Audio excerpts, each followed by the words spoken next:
حدیث شریف کے اندر آتا ہے، آپ علیہ الصلوۃ والسلام نے ارشاد فرمایا کہ سب سے بدترین چور کون ہے؟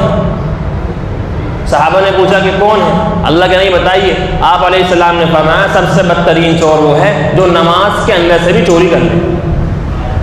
سب سے برا چور، سب سے خبیث چور، سب سے بدتر چور اس کو فرمایا کہ جو نماز کے اندر سے بھی چوری کر لے۔ صحابہ نے عرض کیا اللہ کے رسول، نماز میں سے انسان کیسے چوری کر سکتا ہے؟ فرمایا کہ جو شخص اس کے رکوع اور سجدے کو اچھی طریقے پر ادا نہیں کرتا، یہ نماز کے اندر سے چوری کرنے والا ہے۔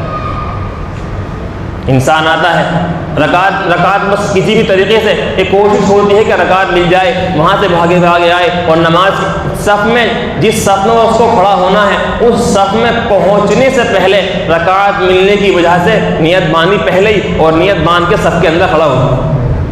بہت سے لوگ جب امام صاحب رکوع میں گئے فوراً بھاگے آئیں گے اور نیت پہلے ہی نیت باندھ کے فوراً سیدھے رکوع کے اندر چلے آتے، اس نے قیام بھی نہیں کیا۔ میرے محترم بزرگوں، اگر اس میں کھڑے ہوگا سیدھا، زیادہ سے زیادہ کیا ہوگا؟ ایک رکعت چھوٹ جائے گی ہماری، اتنے تو ہوگا۔ انسان رکوع میں امام صاحب جاتے ہیں، بہت تیز انسان بھاگ کر آتا ہے، حالانکہ مسجد کے اندر بھاگ کر نماز کے لیے بھی بھاگنے کی مسجد میں اجازت نہیں ہے۔ زیادہ سے زیادہ رکعت چھوٹ جائے گی، لیکن ہم نے جو لاپرواہی کی ہے اور ہمارا جو قیام چھوٹا ہے، اس کی تو نماز ہی نہیں ہوگی۔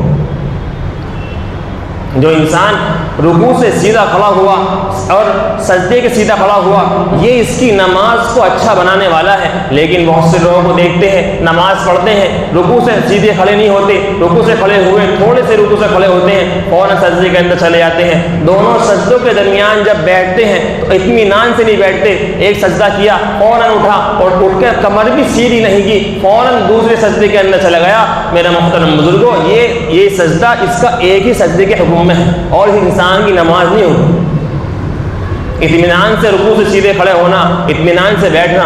صحابہ کرام رضی اللہ تعالیٰ عنہم اجمعین جب نماز پڑھتے تھے تو روتے تھے، اور ہم نماز پڑھتے ہیں تو ہمیں پتہ نہیں کیا کیا خیال آتا ہے۔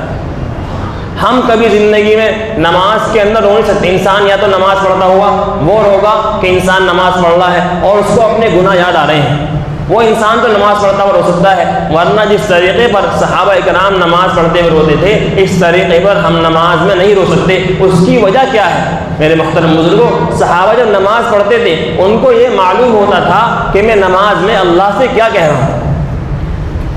جب انسان قرآن پڑھتا ہے اللہ رب العزت اس سے باتیں کرتا ہے، اور جب انسان نماز پڑھتا ہے تو یہ انسان نماز پڑھنے والا اللہ رب العزت سے باتیں کرتا ہے۔